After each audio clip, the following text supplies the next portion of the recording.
gustong i-share sa inyo nung gabi na kumain kami sa Palawan. Pagkatapos ng tour namin ay nagbihis na kami at namahinga para makapunta dito sa beachfront at maganap ng kakainan. Nainis nga kami ni Bebo kasi nung pangatlong gabi pa lang namin nalaman na meron palang mga resto dito sa beachfront. Wala talaga kaming ka-idea, narinig lang namin doon sa mga nakasama namin sa tour. Talaga namang nalula kami sa mga seafoods na nakita namin. Yung iba nga hindi ko talaga kilala at first time ko lang makita dito. Umorder lang kami ni Bebo ng isang anak ng king crab. Dahil hindi namin afford yung tatay, sobrang mahal. Kapresyo na sila ng ticket ng eroplano pabalik ng Maynila. Char. Try nga din kami kumuha ng lobster at 2 hipon lang dahil 2 lang din naman kami. Katapos nun pinapili nila kami kung ano yung gusto naming luto. Pwede naman daw may sabaw pero yung pinili namin yung buttered garlic na lang. Naghintay lang naman kami ng ilang minuto sa taas tapos sinerve na rin yung food namin. Bumili na rin kami ng pineapple juice at hindi pwedeng mawala yan. Panlunas yan sa mga batok na sasakit mamaya. Mga pagkakataon na to sobrang gutom na kami ni Bebo. At habang sineserve nga ni ate sa amin yung mga food namin, nag-iisip na kami kung ano yung uunahin namin kainin. First time namin pareho ni Bebo kakain ng lobster kaya kahit 700 yan in order na namin. Parang iisang luto lang yung pinagawa namin dito ni Bebo, pinaanghangan na lang namin. Yung una ko nga sinubukan na kainin itong pusit nila.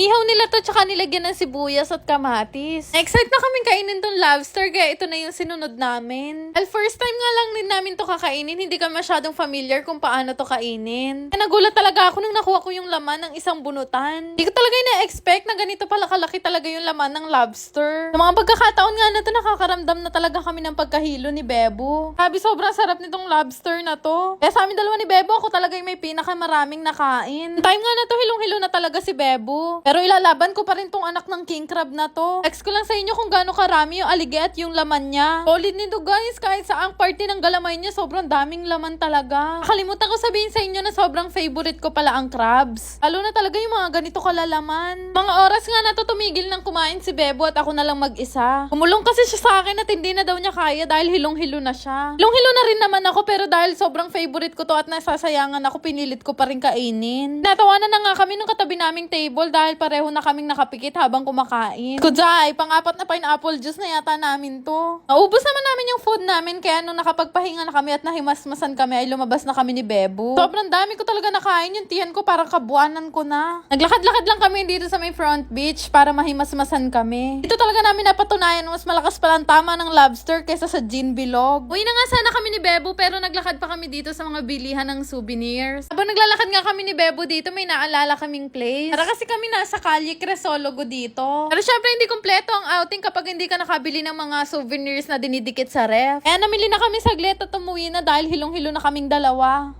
Shoutout nga pala kay Brent Oro, Rose Ann Santiago, Joy Ramilo, Mark Esteban, Marky Villanueva, Trisha Monterrey, Nina Granado, Alexandra Maru at kay Clarice Turado. Shoutout po sa inyo lahat! Yun lang naman! Salamat!